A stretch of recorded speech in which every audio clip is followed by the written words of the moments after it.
Hello दोस्तों, आज हम अंग्रेजी लैंग्वेज का एक इम्पोर्टेंट पार्ट लेकर के हाजिर हैं। इस पार्ट में हम सेंटेंसेस के बारे में पढ़ेंगे। जैसा कि पता है कि हम अपनी बातों को तीन कालों के अनुसार प्रेजेंट, पास्ट और फ्यूचर के अनुसार कह सकते हैं और इन्हें बनाने के अपने अपने नियम भी होते हैं। तो हम इसको बिल्कुल बेसिक से शुरू करते हैं ताकि आपका कोई भी बिंदु छूटे ना और ये आसानी से आपको बनाना आ जाए। हिंदी मीडियम के बच्चों के लिए सबसे इम्पोर्टेंट बात यही होती है कि अगर वो सेंटेंसेस को अच्छी तरह से जानते हैं तो वो ग्रामर का लगभग अधिकांश भाग जो है आसानी से कर सकते हैं। तो यहाँ पर हम सबसे पहले आपके सामने प्रेजेंट टेंस या जो है लेकर के हाजिर हैं। हम बात करने वाले हैं प्रेजेंट इंडेफिनिट टेंसों की। और जैसा कि आपको पता होगा कि ये सबसे पहले और शुरुआती सेंटेंस है और इन सेंटेंसेस में क्या होता है कि बड़ी ही सरल बातें की जाती है, इसलिए इन्हें सिंपल सेंटेंसेस भी कहा जाता है। सिंपल सेंटेंसेस को बनाने का प्रोसेस भी है, लेकिन बनाने से पहले हमें इनकी पहचान के बारे में भी पता होना चाहिए। तो अगर हम इन सेंटेंसों की बात करें तो इनकी मुख्य पहचान ये है कि इन वाक्यों के अंत में ता, ती, ते जैसे शब्द होंगे और इन शब्दों के साथ साथ है, हो ये शब्द भी लास्ट में होंगे।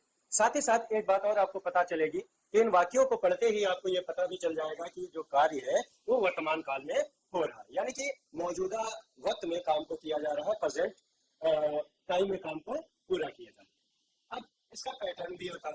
पैटर्न इसलिए जरूरी है क्योंकि यदि अगर हमें पैटर्न याद है तो हमें बहुत ज्यादा प्रयास नहीं करने पड़ते हैं कि हमें मुश्किल इसमें सामना करना पड़े, मुश्किल उठानी पड़े। तो आइए हम सबसे पहले पैटर्न समझते हैं।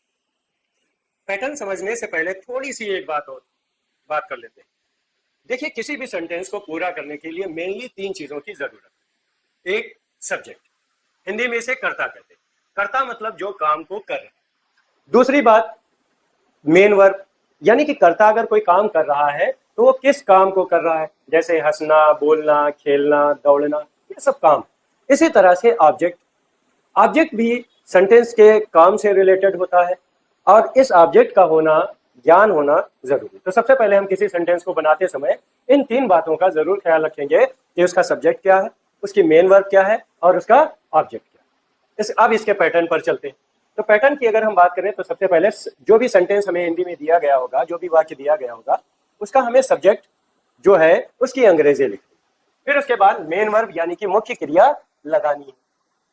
अगर मुख्य क्रिया सिंगुलर है, यानी कि सब्जेक्ट सिंगुलर था, मुख्य क्रिया नहीं, अगर सब्जेक्ट सिंगुलर है तो हमें क्या करना है, सब्जेक्ट के बाद आने वाली मुख्य क्रिया के साथ एस या ईएस को जोड़ देना। लेकिन अगर सब्जेक्ट प्लूरल है तो हम मुख्य क्रिया में एस या ईएस को जोड़ेंगे नहीं और जस्ट उसके बाद हम क्या करेंगे, ऑब्जेक्ट या अदर वर्ड लगा देंगे। यहां पर हमने कुछ सेंटेंस ले रखे हैं। इन सेंटेंसों को हम इस पैटर्न के अनुसार बनाने की शुरुआत करते हैं। पहला सेंटेंस है वह स्कूल जाता है। ठीक, तो सेंटेंस में हमने क्या बताया था कि आपको सब्जेक्ट यानी कि वह ढूंढना है, मेन क्रिया जाना है और कहां जा रहा है, स्कूल, और स्कूल यहाँ पर क्या हो गया, ऑब्जेक्ट हो गया। तो अब हम इस सेंटेंस को अगर बनाना चाहें तो सबसे पहले हम किसकी अंग्रेजी लिखेंगे, सब्जेक्ट यानी कि वह, और वह को अंग्रेजी में कहा जाता है ही। अब वह सिंगुलर सब्जेक्ट में आता है, ही, शी, इट, ने। अगर ये कोई सब्जेक्ट है तो ये सिंगुलर कहे जाते हैं और आई, वी, यू, दे है तो ये प्लूरल कहे जाते हैं। तो यहाँ पर हमने सब्जेक्ट की अंग्रेजी लिख दी। फिर मुख्य क्रिया है जाना, और जाने को हम क्या कहते हैं, गो। अब जैसा कि हमने बताया कि सब्जेक्ट यहाँ सिंगुलर है और अगर सब्जेक्ट सिंगुलर है तो उसमें एस या एस लग जाएगा तो हो जाएगा गोज। अब ऑब्जेक्ट क्या है, स्कूल, तो हो जाएगा, अब जब कहीं जाया जाता है तो टू लग जाता है तो यहां पर हो जाएगा टू स्कूल। और इस तरह से ये आपका सेंटेंस कंप्लीट हो जाता है, पूरा हो जाता है। अब दूसरे सेंटेंस की बात करते हैं। मैं क्रिकेट खेलता हूं। फिर से हमें पैटर्न का वही रूल फॉलो करना है। सब्जेक्ट क्या है, मैं, और मेन क्रिया क्या है, मुख्य क्रिया क्या है, खेलता हूं। ऑब्जेक्ट क्या है, क्रिकेट। तो अब हम सबसे पहले किसकी अंग्रेजी, सब्जेक्ट की। सब्जेक्ट क्या है हमारा, मैं, यानी कि आई। आई हमारा जो है प्लूरल सब्जेक्ट में आता है। तो जब ये प्लूरल सब्जेक्ट में आता है तो इसका मतलब ये हो गया कि इसकी जो मुख्य क्रिया होगी उस क्रिया में एस या एस को ऐड नहीं किया जाएगा। तो मुख्य क्रिया थी खेलता हूं, खेलना, तो खेलने के लिए क्या लगेगा, प्ले, PLAY। और ऑब्जेक्ट क्या था, क्रिकेट, तो CRICKET, क्रिकेट। ये भी हमारा सेंटेंस यहाँ पर कंप्लीट हो गया। फिर इसके बाद वह झूठ बोलता है, इसमें भी हमें वही काम करना है। सब्जेक्ट वह, मुख्य क्रिया बोलना, और ऑब्जेक्ट क्या है, झूठ। तो सबसे पहले हमें क्या करना है, सब्जेक्ट की अंग्रेजी यानी कि वाह के लिए हमें क्या लिखना है, कि बोलने के लिए स्पीक, ही स्पीक, SPEAK। अब जैसा कि हमें पता है कि अगर सब्जेक्ट एक वचन करता है तो हम मुख्य क्रिया में क्या करेंगे, S लगा देंगे। तो ही स्पीक्स, ही स्पीक्स, और क्या कर रहा है, झूठ बोल रहा है, ही स्पीक्स अ लाई। ठीक, या इस सेंटेंस को हम दूसरे तरीके से भी बना सकते हैं।